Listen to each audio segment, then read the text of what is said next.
Je suis Émile Bella, je suis consultant en développement international, spécialiste en coopération et développement, et je suis aussi passionné de la crypto-monnaie. Alors, dans sa définition plus simple, la crypto-monnaie, c'est une monnaie virtuelle qui facilite les échanges entre deux individus à partir d'une technologie qu'on a appelée la blockchain.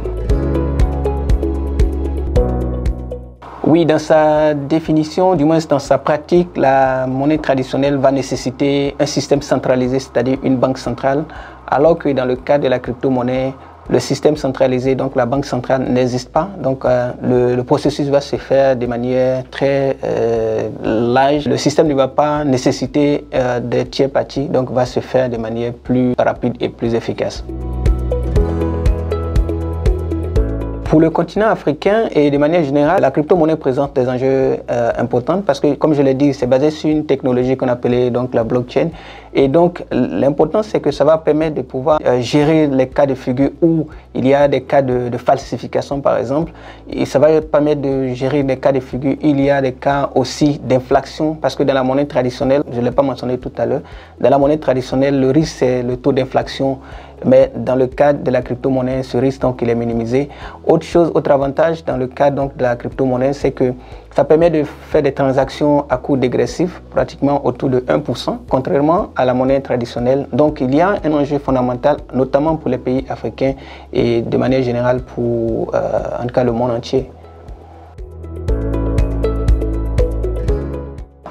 Alors, j'en parlais tout à l'heure, la technologie qu'il y a derrière, c'est la blockchain. Alors, voilà comment ça va se faire pour comprendre plus simplement. Je prends un exemple où il y a deux personnes, notamment François et peut-être Coralie. François va donc décider de faire une transaction à Coralie. Dans la monnaie traditionnelle, François va donner l'ordre à sa banque de pouvoir donc transférer de l'argent à Coralie. Et l'entité donc qui se trouve au milieu, c'est la banque. Et la banque donc va faire toute cette transaction, va vérifier si François a cet argent disponible sur son compte et puis va effectivement faire le transfert sur le compte de Coralie. Alors que dans le cas de la crypto-monnaie, quand François donne l'ordre, il n'y a plus cette entité unique centrale donc, qui est là, c'est-à-dire la banque, mais la transaction va se faire à partir de plusieurs acteurs. Et ces acteurs-là sont des machines, en fait, en quelque sorte, donc, qui sont dispersés. Donc, quand François va donner l'ordre, tous ces acteurs qui sont autour, toutes ces machines vont recevoir l'ordre. Et puis, chaque machine donc, va permettre de pouvoir, en quelque sorte, enregistrer cette demande-là et vérifier si François a cet ordre.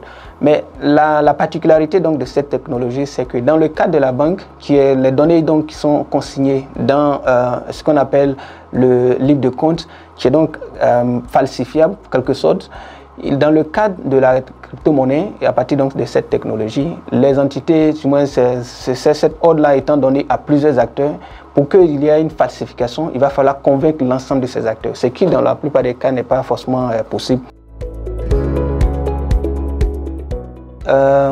Progressivement, quand vous prenez un pays comme le Nigeria, lui seul enregistre près de 8% donc de la transaction, des transactions au niveau de la technologie, du moins au niveau de la crypto-monnaie. Et d'autres pays sont progressivement en train de l'amorcer. Je parle de Kenya, je parle de l'Afrique du Sud. Donc ça prend de l'ampleur.